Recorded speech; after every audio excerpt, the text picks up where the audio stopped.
Hey everyone, and welcome back for another deep dive. Today we're going to be talking about something so important, and that's the power of friendship, especially for kids and teens on the autism spectrum. We're looking at this great piece from Cheapaba. It's called The Importance of Friendships for Children and Teenagers. And let me tell you, it really goes beyond just saying friendships are good.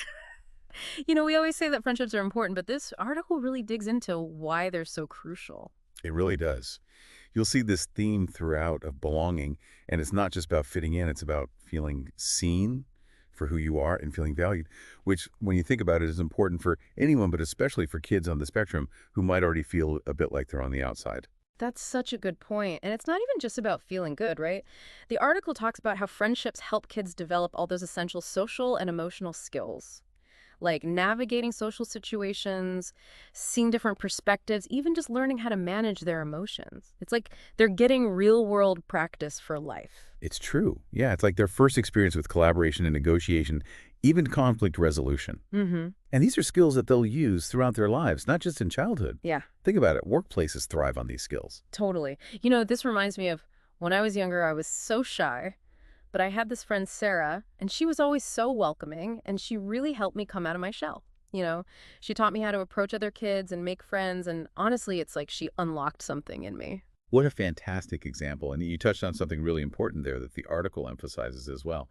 It's so empowering to have friends who believe in you Hmm. and who see your strengths. And for young people who are still figuring out their place in the world, finding that confidence can make such a difference. And of course, we can't forget about the simple joy of friendship. Right. Remember those belly laughs with your best friend growing up? That feeling of being totally understood. It's such a powerful feeling, and it's like a buffer against loneliness and stress. And honestly, I think for kids on the spectrum who might find social situations draining, that stress relief is extra important. Absolutely. You've hit on something quite profound there. These benefits that we're talking about, those don't just disappear when we grow up. Not at all. Yeah, I think they become even more important as we navigate the adult world, but you know what? That's a deep dive for another day. indeed. So let's shift gears a bit and talk about how these ideas about friendship connect specifically to kids and teens on the autism spectrum. The article makes this point that while these friendships are just as important, they might look different, right? And they might require more focused support. Absolutely.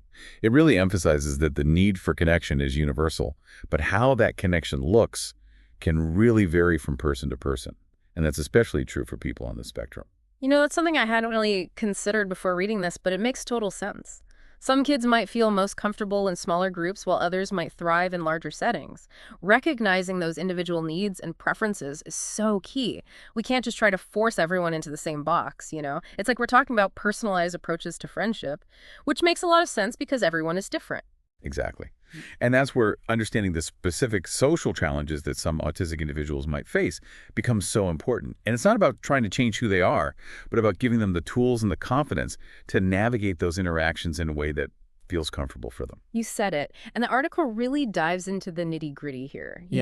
It lays out these essential friendship skills that some autistic kids and teens might need a little extra support developing. And it's really practical stuff. It is. It gives this great list that covers things like starting conversations, understanding nonverbal cues, which can be tricky, even resolving conflicts. It's all those little nuances of social interaction. Yes. And it goes beyond just listing them out. It gives parents and caregivers some really concrete tips and advice on how to support their kids in developing those skills. Yeah, it's empowering. Right. Like it gives you the knowledge and the tools to make a real difference. Totally. One of the first things it talks about is identifying a child's interests. And it sounds simple, but you know what? Sometimes the simplest strategies are the most effective. It's true. And it makes perfect sense when you think about it. When you tap into a child's passion, you're not just finding them something to do. You're opening up this door to connect with other kids who share those interests. Maybe it leads to joining a club, or maybe it's just going to the park with another kid who loves dinosaurs as much as they do.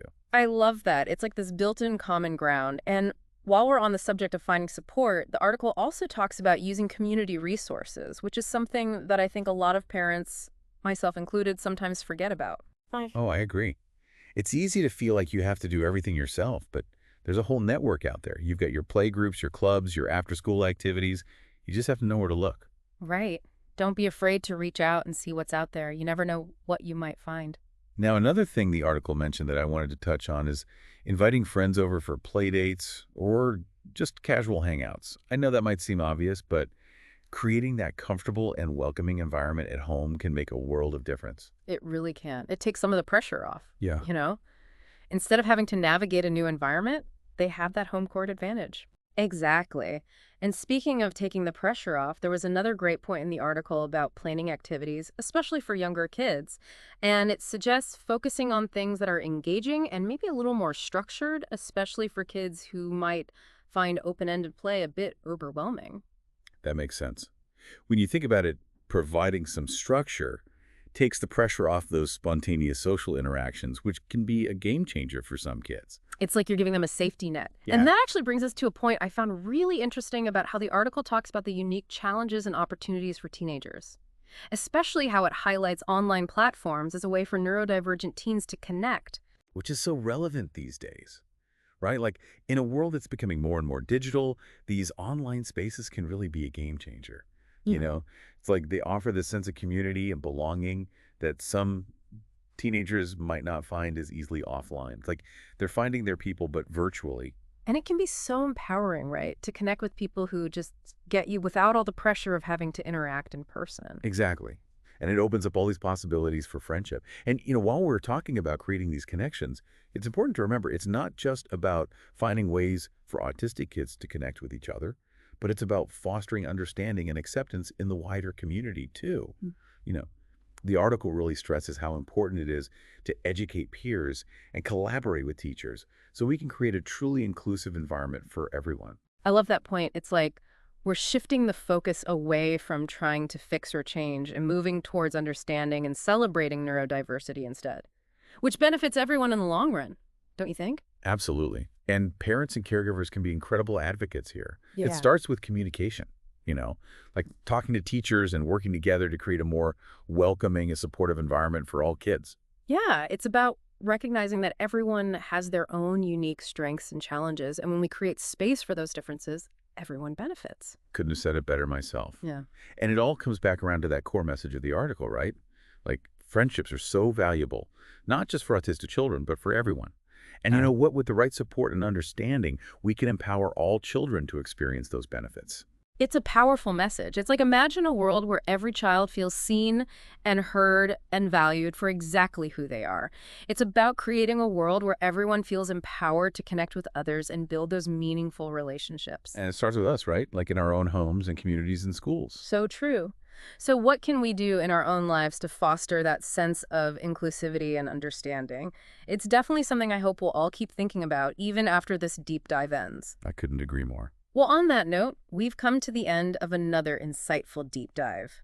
A huge thank you to you for lending your expertise and always making us think deeper. It's always a pleasure. And to all our listeners out there, thank you for joining us on this journey of discovery. Until next time, keep those conversations going. Stay curious and keep exploring the power of connection.